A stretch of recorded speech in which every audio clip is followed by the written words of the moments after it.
Hello and welcome to this special edition of Sit Down with the Supt. I'm Craig Birnbach. I work in the communications department here at EPS, and I'm very excited to be joined by our brand new interim superintendent, Dr. Christine Moloney. Dr. Moloney, welcome, and thank you so much for taking the time to do this. Thank you very much for having me here today. All right, I'm going to start out with the most obvious question that most people want to know is, why Evergreen Public Schools? Why were you interested in the interim superintendent position?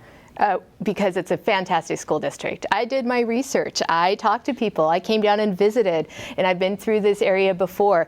And I just loved the community. I loved what I saw, the feel, and then I drove around to all of the schools as much as possible. And it's amazing, the care and the dedication of the staff and the administrators. The reputation preceded themselves. And it just looked like an incredible opportunity for myself and then for my family as well. A larger district, a more diverse population in this area, and that really resonates with me and my family. Last 4 years, you were the superintendent at Chehalis, as you mentioned, a little bit smaller district.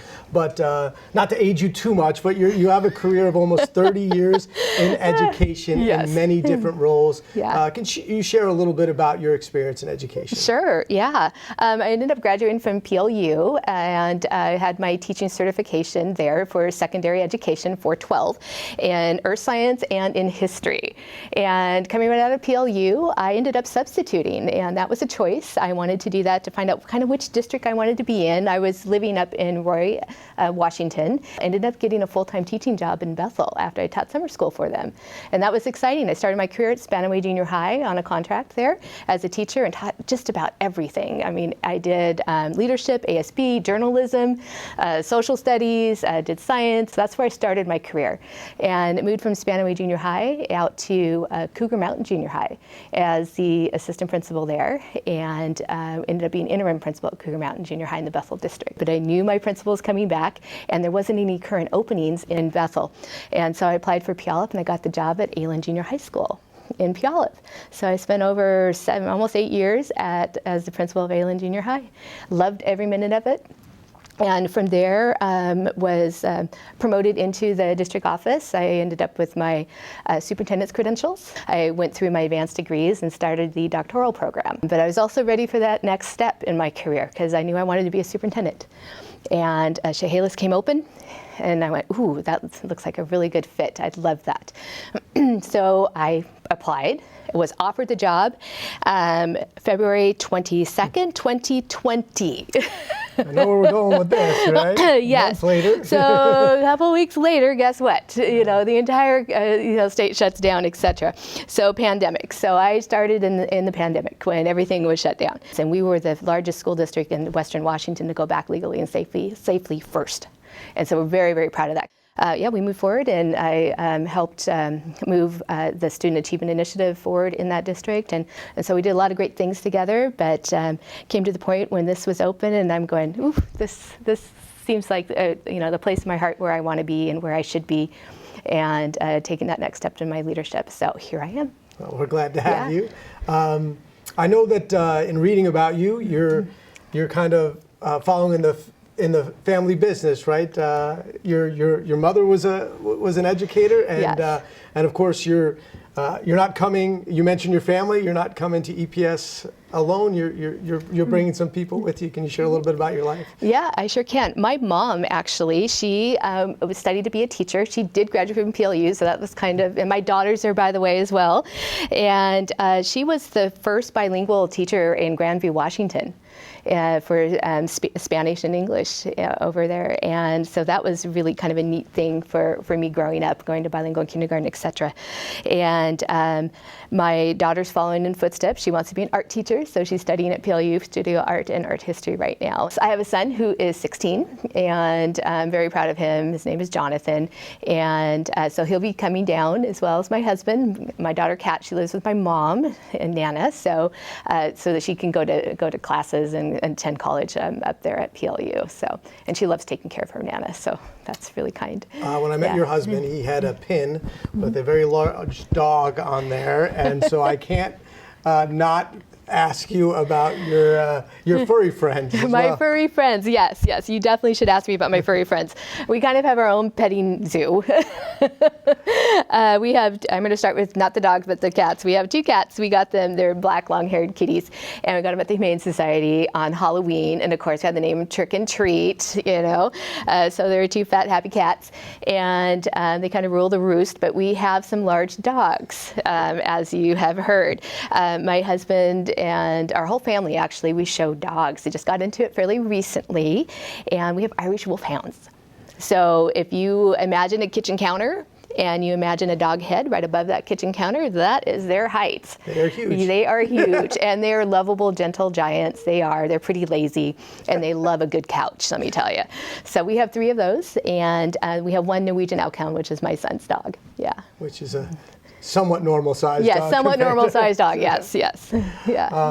I know you're going to share a lot more as we move closer and get into the school year on your education philosophy and how you're going to work with our strategic plan. But at your introductory board meeting, you talked about your 3 R's. Can you share what the 3 R's are and how that focuses your leadership? Yeah, absolutely. I call it the 3 R's, and sometimes you think about, reading, writing, and arithmetic, right? When you say 3 R's, but for me, it means relationships, rigor, and relevance. And I have shared over and over again, and I truly believe this, is that nobody cares what you know unless they know that you care. And that is true whether it's with adults or with students. And it's very, very important. So you have to establish those relationships. If you don't establish relationships, you're not going to go very far. Rigor is another piece of the 3 R's that I share, and high standards are important. We want our kids to be successful. We want them to be able to go on to whatever that post-secondary opportunity is that they choose. And so with rigor comes the skilled teachers, right? With skilled instructional strategies, with knowledge of different types of interventions and supports that are necessary to help each child be successful.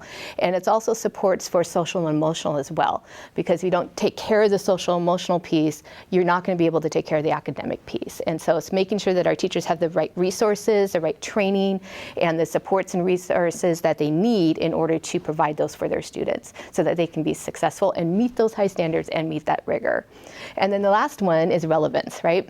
And so if you're in a classroom and there's a student there and you're teaching a lesson and that child does not feel or see that relevance for them, they're not going to be really engaged. And so it's important to know and understand students. So that's why I talk about culturally responsive classrooms. So you know the backgrounds, you know and understand where students are coming from and what experiences they bring to the table, and then finding those connections with their experiences and backgrounds to create that relevance for them, so then they are engaged in that lesson and excited to learn about what the teacher is sharing with them. All right, thank you. Last night, today we're talking on Wednesday, you presented an entry plan to the board in a board workshop, and I know you can't go into the details because it was rather detailed. But how do you? Just some points of how you plan to move forward as you enter into our district. Okay, so 3 words: listen, learn, and lead, right? And the number 1 is listen. So that's really kind of the crux of that entry plan, is finding different groups, different people in different positions within the district and different roles, and learning from them. That is really important. So I'm going to come out and listen. I want to hear from people. I want to hear from the parents. I want to hear from community members. I want to hear from staff. In all different roles within the district, and I think that's really, really important. So I'm out and about. I want to meet people. I'm excited to do that. I love meeting new people and learning about them and their thoughts and their ideas and their hopes and dreams for the future of Evergreen. So. Well, thank you, Dr. Moloney, and we'll be doing this as we move forward during the year. Is there anything I missed or anything else you'd like to mention to the EPS community? I am just excited to be here. It just feels like a perfect place for me and for my family, and I'm excited to be part of the team and build on the great things that are already in place here at Evergreen. And I'm going to be a parent in the district too, as well, and I'm excited for that. So. Well, awesome. Again, welcome. Thank you for doing this, and we'll do this as we move forward. But for now, for Evergreen Public Schools, I'm Craig Birnbach.